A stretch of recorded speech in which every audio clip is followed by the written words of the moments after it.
friends, last time you guys came to art class, you drew your landscape inspired by the landscapes of Vincent van Gogh.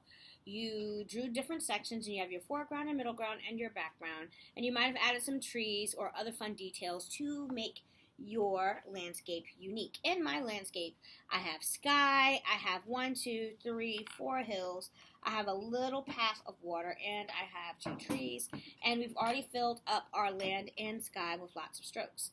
Now I am going to begin using watercolor resist to paint my background. Now when you are painting, you don't need to necessarily paint just one solid color. You can blend your colors together. I'm going to show you on this hill. First, I'm going to make sure that all my colors are wet, and I've already placed water in them, but right now I am taking my brush and I'm just going to start off with yellow because I want this hill to start off with yellow near the top.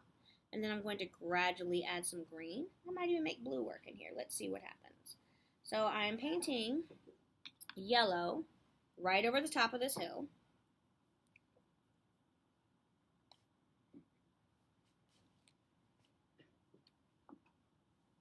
I want to make sure I fill the entire hill with color. Actually filled the entire hill with yellow. Just wondering how that looks. And if you notice, your watercolor is being pushed to the side by the strokes of your oil pastel. And I have some white strokes hidden in there. I'm going to take a little bit of green and paint it near the base of this hill, or where these 2 hills meet each other.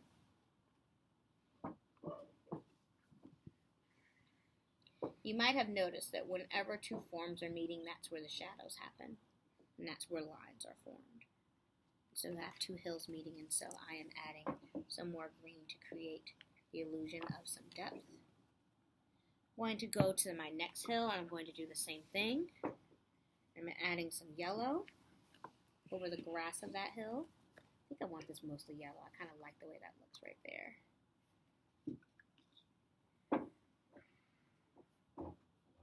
Yellow on the top of this hill, but since it's larger, I'm going to let it go ahead and get its gradient down to green near the base of the hill. And as you can see, if you're watching closely, you can see your oil pastel pushing or resisting the watercolor, placing it to the side.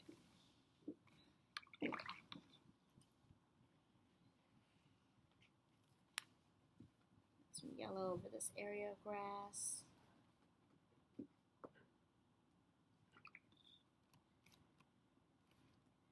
And I want to establish where my shadows are beneath this tree. So I'm going to put some blue and blend it with my green. And I'm going to paint the rest of this hill yellow.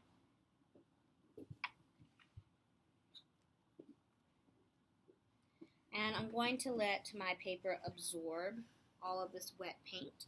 While I'm letting the paper absorb the wet paint, I can go ahead and start painting the bark on my trees.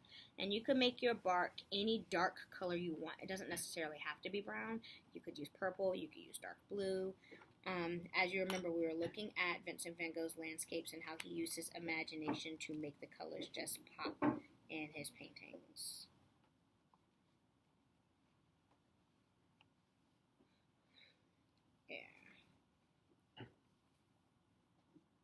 And I'm just going to put a little bit of brown over top of this tree, though it's farther away.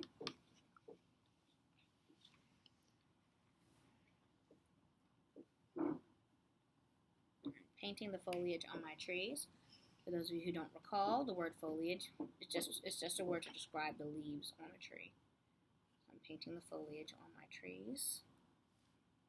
I'm going to let my paper absorb whatever paint it can.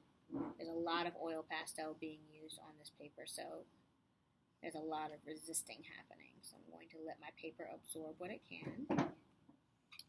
And for my sky, I'm kind of curious to see what it would look like to have a blue sky with all these different color streaks. So I'm going to choose my turquoise or the lighter color blue in your palette.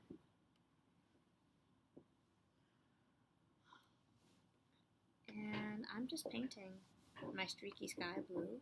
You don't have to paint your sky blue. I just wanted some contrast.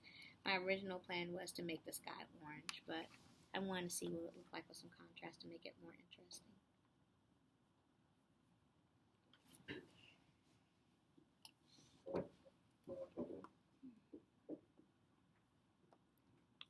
Let's see. How murky is this white? I want to know what it looks like. I kind of like its murkiness.